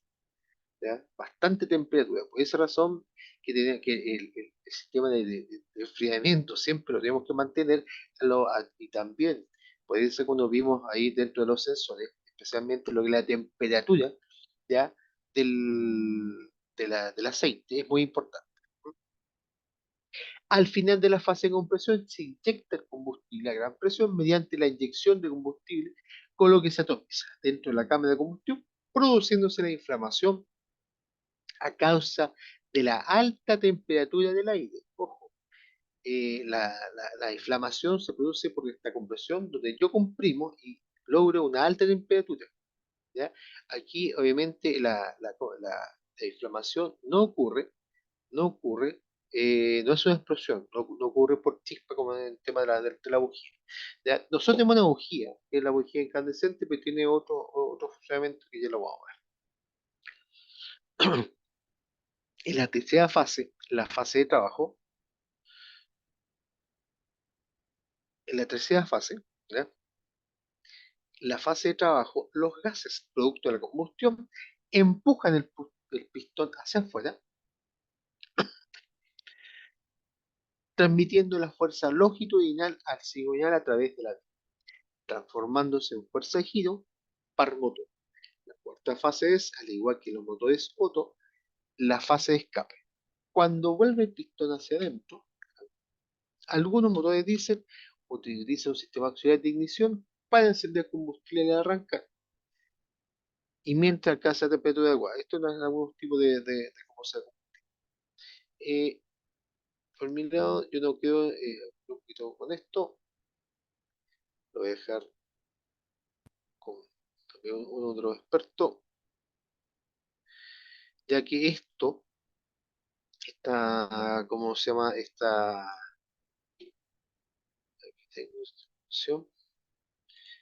materia, nosotros la vamos a ver, la vamos a ver en detalle, ¿ya? En detalle en la próxima clase. Vamos a hacer una pequeña diferencia, ¿ya? En lo que es un motor de gasolina y un motor diésel. ¿Ya? Cuando observamos un motor gasolina y uno diésel, a simple vista parecen muy similares. ¿Ya? Donde sí, justamente, como se dice, ambos son muy similares, ¿ya? Y en sí, ¿cómo se llama? Sus funcionamientos son bastante parecidos. Y también su conformación y cómo está desarrollado el motor, ¿ya? Obviamente tenemos dos diferencias, el tipo de ciclo que vamos a tener, el tipo de ignición que tiene, ya que uno por chispa y otro por compresión, y obviamente el tipo de, ¿cómo se llama?, de combustible que realiza. Por lo tanto, también va a tener distintos tipos de, ¿cómo se llama?, de reacción de compresión, ¿ya? Y también de, eh, eh, eh, dentro de, ¿cómo se llama?, los gases que emitimos también va a haber una diferencia. ¿Ya? Y tiene sentido porque al fin y al cabo, ambos son motores de combustión interna. Hacen su combustión internamente, lo que da como resultado una anatomía muy similar. Tanto los motores gasolina como los diésel tienen un bloque de cilindros y una culata, unos árboles de levas, unas válvulas, unos pistones, un cigüeñal y unas bielas. La anatomía es muy similar. Lo que cambia es la forma en que realizan su combustión.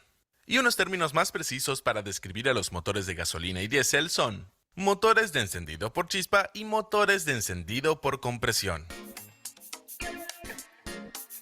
Todos los motores de gasolina disponibles en el mercado son motores de encendido por chispa, significando que tienen una bujía en la cámara de combustión. Y lo que hace la bujía es crear chispas. Ahora, para crear una chispa, esta bujía necesita voltaje y el voltaje lo suministra el sistema de encendido del vehículo. En vehículos más antiguos, el sistema de encendido consta de un distribuidor y una bobina de ignición. Pero en vehículos modernos ya no tenemos distribuidor. En su lugar tenemos un sistema de encendido directo con bobinas con bujía integrada. Pero independientemente del tipo de sistema de encendido, todos funcionan de la misma manera. Como decíamos, aportan voltaje a la bujía, mucho voltaje, generalmente superando los 20.000 voltios. Y lo que hace este voltaje es empezar a ionizar los gases o la mezcla de aire y combustible que está entre los dos electrodos de la bujía. Y lo que esto hace es convertir los gases de aislantes eléctricos a conductores eléctricos, permitiendo así que una corriente de electrones forme un arco, desde el electrodo central de la bujía hasta el electrodo lateral o de masa de la bujía. Esta corriente de electrones eleva intensamente la temperatura de la zona y hace que los gases se expandan rápidamente hacia afuera. Esto inicia una reacción en cadena conocida como deflagración. Ahora bien, deflagración es una palabra un poco extraña, pero lo que hay que saber al respecto es que es un proceso de combustión que ocurre subsónicamente a través de la transferencia de calor, lo que significa que la primera capa de gas caliente transfiere el calor a la siguiente capa fría y así sucesivamente hasta que todos los gases se queman. Desde una perspectiva de ingeniería, la deflagración es buena y deseable porque es bastante uniforme y controlable, y es ideal para hacer que un objeto se mueva, por ejemplo, un pistón en el diámetro del cilindro. Ahora veamos cómo inicia la combustión un diésel. Bien, en un motor diésel no hay bujías, ni chispa, ni bobinas de encendido, nada de eso. Un diésel inicia la combustión simplemente comprimiendo aire. El aire en un motor diésel se comprime mucho más que en un motor de gasolina. Y como sabemos, a medida que el aire se comprime cada vez más, también se calienta. Y cuando el pistón de un motor diésel alcanza el punto muerto superior, el aire se calienta tanto, debido a la compresión, que está lo suficientemente caliente como para encender el combustible diésel cuando se introduce en la cámara de combustión. Y es por eso que a los motores diésel se les llame también como motores de encendido por compresión. Lo que crea la ignición es la compresión del aire. Y la forma en que se inicia la combustión no es lo único distinto, sino también el momento de introducción del combustible en la cámara de combustión. Un motor de gasolina introduce el combustible antes que un diésel, durante la carrera de admisión del motor. Y el combustible y el aire dentro de este motor ya están mezclados adecuadamente antes de que se encienda la bujía. En comparación, un diésel introduce el combustible mucho más tarde, durante la carrera de compresión del motor. El combustible solo se puede introducir cuando el aire está lo suficientemente caliente como para encenderlo y por supuesto el aire está más caliente cuando está más comprimido. Y es por eso que los diésel solo introducen combustible muy tarde en la carrera de compresión, justo antes de que el pistón llegue al punto muerto superior. A diferencia de los motores de gasolina que pueden contar con inyección multipunto, inyección directa o ambas, un motor diésel moderno casi siempre dispone únicamente de inyección directa. Lo que significa que el combustible se inyecta directamente en la cámara de combustión mediante algún tipo de boquilla o más comúnmente un inyector. Y cuando se activa un inyector diésel, este envía una neblina de gotitas muy pequeñas de combustible a la cámara de combustión que ahora está llena de aire muy caliente altamente comprimido. Este es el comienzo del proceso de inyección.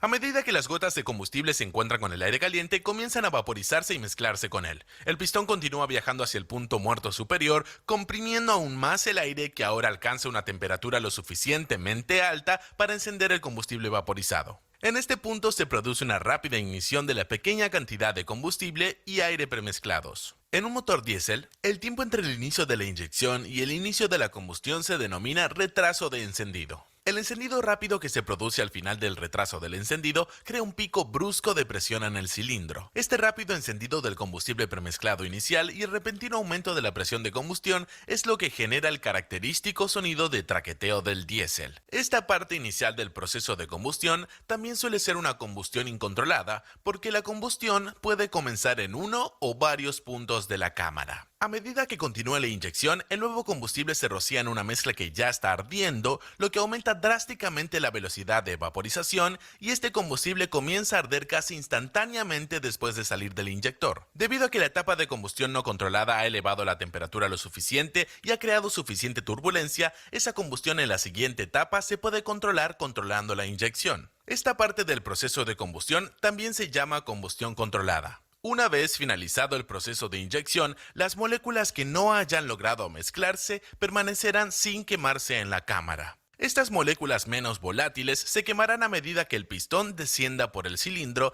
y la mayoría se habrá quemado cuando el pistón llegue al punto muerto inferior. Ahora que hemos visto las diferencias en el proceso de combustión de los motores de gasolina y diésel, veamos cómo estas diferencias dan como resultado que estos dos motores diferentes tengan naturalezas muy distintas y que sean buenos en distintas cosas. Una de las diferencias clave entre los motores de gasolina y diésel se puede observar sin siquiera mirar el motor. Todo lo que tienes que hacer es sentarte dentro del coche y mirar el tacómetro. Los motores gasolina y diésel tienen líneas rojas muy distintas. La mayoría de los motores diésel alcanzan entre 4.500 y 5.000 RPM.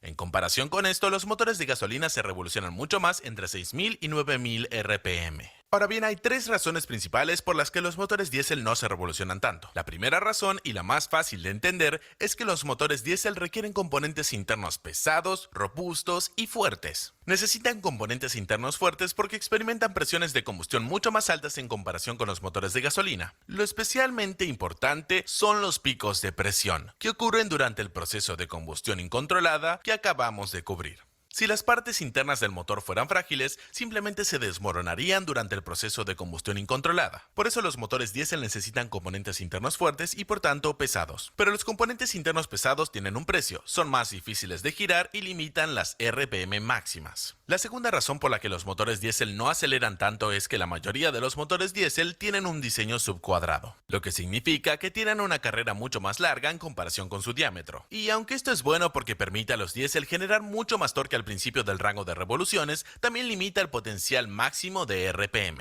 Pero la tercera razón y quizás la más importante por la que los motores diésel no aceleran tanto es que realmente no pueden controlar el momento del encendido. Un motor de gasolina que tiene una bujía, una SU y una bobina de encendido puede encender la bujía en cualquier punto de la carrera de compresión del motor.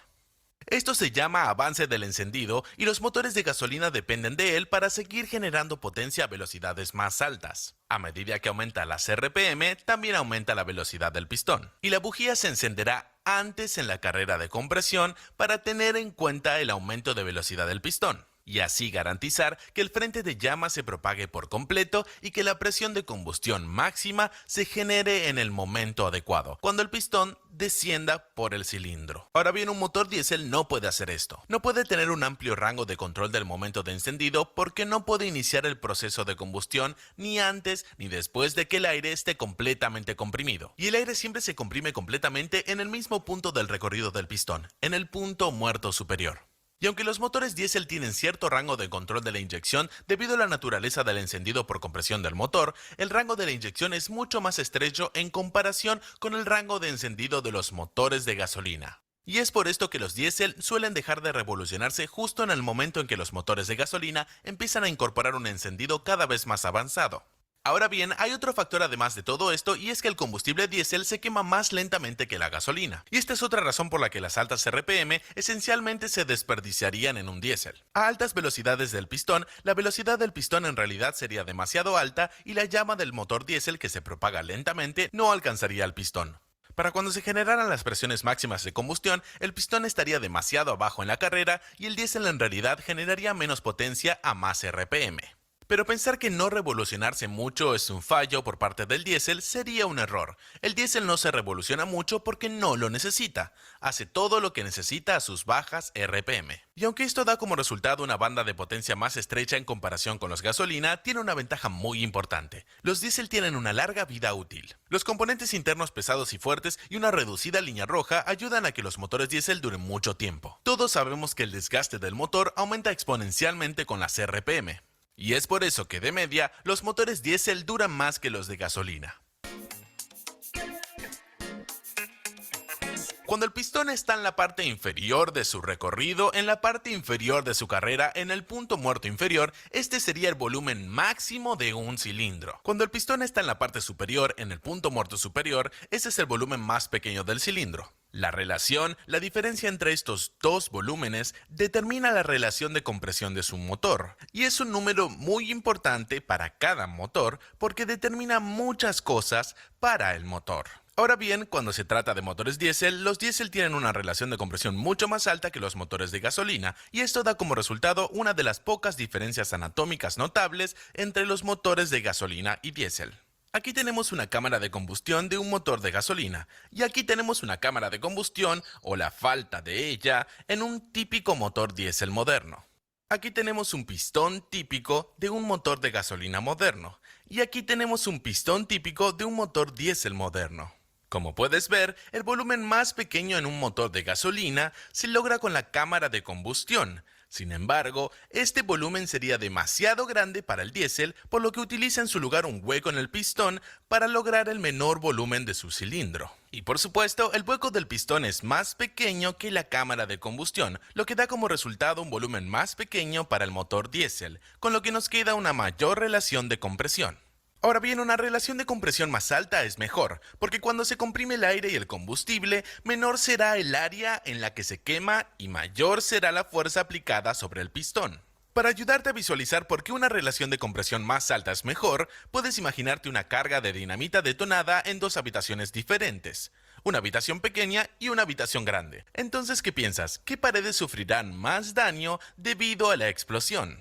Por supuesto, las paredes de la habitación pequeña, ya que están más cerca de la fuente de la explosión. Y lo mismo sucede en un motor. Cuanto más cerca esté el pistón de la fuente de combustión, más fuerza se ejercerá sobre el pistón. Y eso significa que con una relación de compresión más alta estás generando más potencia. También significa que su motor es más eficiente con una relación de compresión más alta porque está aprovechando más energía de la misma cantidad de aire y combustible.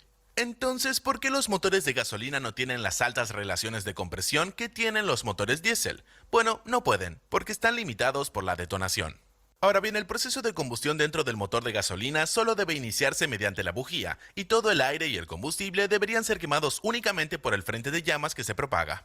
Cuando la combustión ocurre espontáneamente fuera del frente de llama en un motor de gasolina, se llama detonación. La detonación aumenta bruscamente la presión de combustión dentro del motor y si continúa ocurriendo, con el tiempo destruirá un motor de gasolina. Por eso, por supuesto, no es deseable. Ahora bien, una detonación se podría producir dentro de un motor de gasolina si este motor de gasolina comprime tanto aire como combustible, y si hay suficiente compresión, o demasiada, y si las temperaturas aumentan lo suficiente, entonces la mezcla podría arder espontáneamente fuera del frente de llama. Y es por eso que los motores de gasolina deben mantener relaciones de compresión más bajas para tener en cuenta la detonación y evitar que ocurra. En comparación con esto, un motor diésel comprime solo aire, no tiene combustible por lo que no hay nada que pueda arder espontáneamente. Dentro de un motor diésel, el combustible se introduce solo cuando se supone que debe ocurrir la combustión, es por eso que la detonación no es un problema dentro de un motor diésel.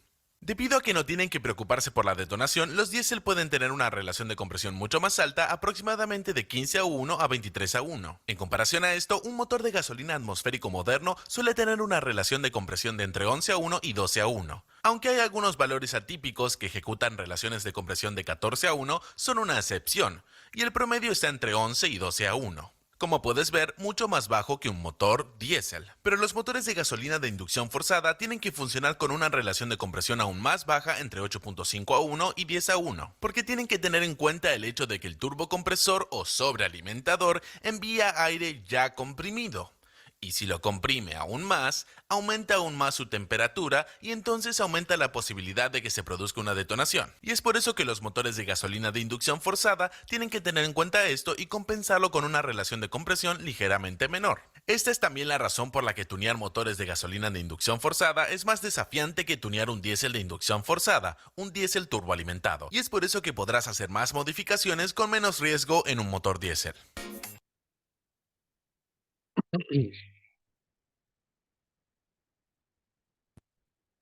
Ya, así que, bueno, vamos a seguir nosotros ya la próxima semana con el tema justamente de entender el motor. Para obviamente entender el motor, tenemos que saber cuál es su método inicial y la diferencia también obviamente entre lo que es gasolina y diésel, ¿ya? Gasolina es un motor que funciona a explosión y el diésel a compresión, donde lo que se comprime en el diésel es el aire. Cuando tenemos completamente comprimido el aire a una alta temperatura de IRC, se le aplica como se llama el combustible. ¿Mm? Son las 22:57 minutos. Como siempre, le agradezco a usted la participación de este curso. Próxima semana terminamos con el video y ya vamos a empezar cosas ya más específicas, ¿ya? Mucho más específicas, obviamente yendo hacia dos áreas. No solamente al área de fallas, ya a nivel mecánico, sino también a fallas a nivel de sensores. Vamos a tratar de entregarle más que nada el tema de esas fallas y espero que hayan disfrutado, que descansen todos, nos vemos el próximo lunes. Muchas gracias por su participación. Buenas noches a Gracias, todos. profesor. Buenas noches. Igualmente, profesor, gracias. Gracias. Buenas Chaito. noches, noches. buenas noches. Buenas noches, señores.